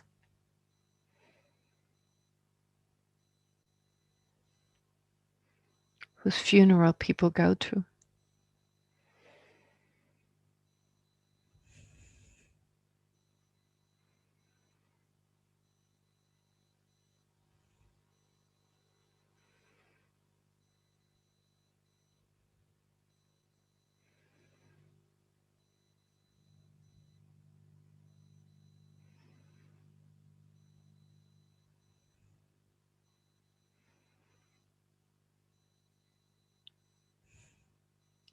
But it's not death that's harming us. It's our holding on to permanence and our attachment to the way things are.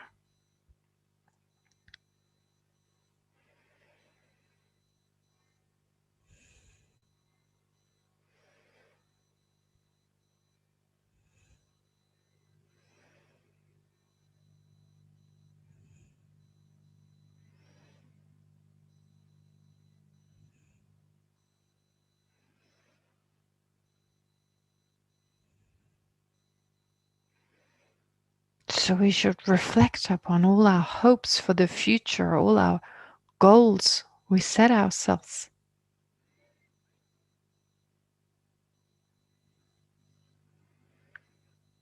The fulfillment of which may involve negative actions.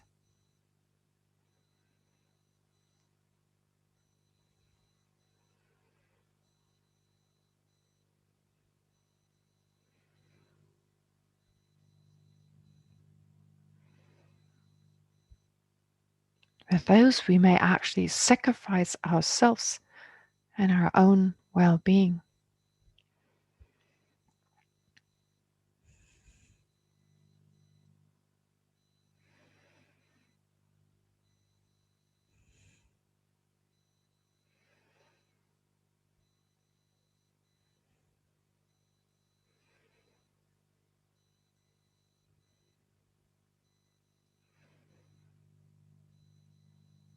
For small pleasures, we may give up our future well-being and even our own life.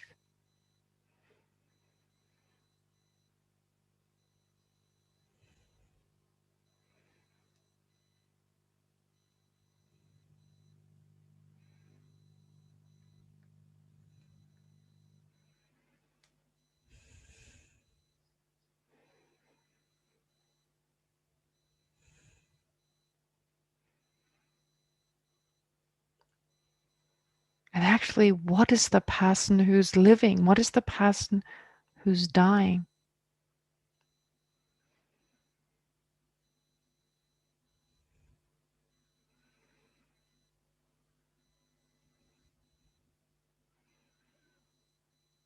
The person is merely labeled on the basis of a body and a continuum of mind.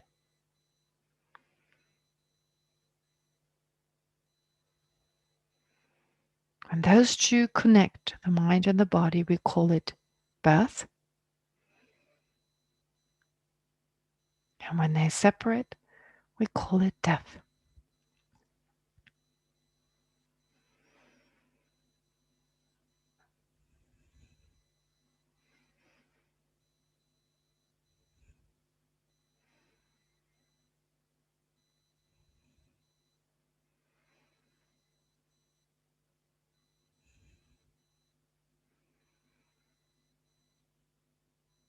With the mind continuing.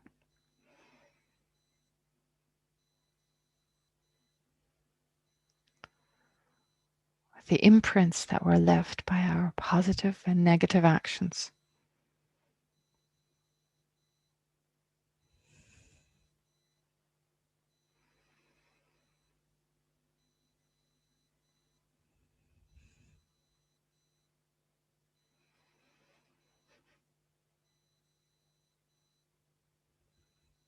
So now in conclusion, whatever insight you've gained during this meditation, spend a few moments just focusing on that insight.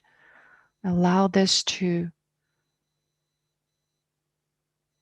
absorb deeper into your mind. Sink onto a more emotional level.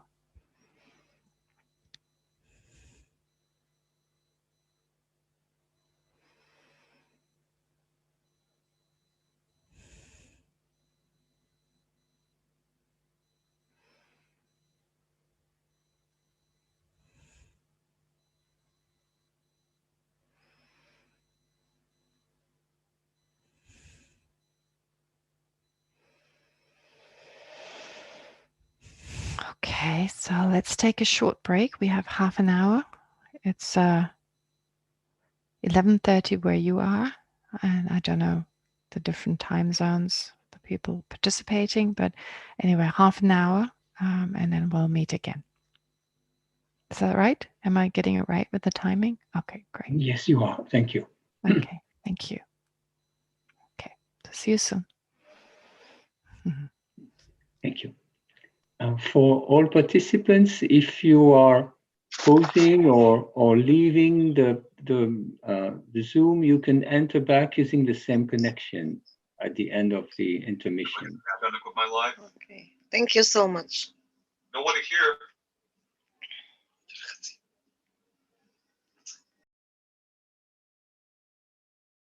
So we will reconvene at 11:30, please. Thank you. Thank you.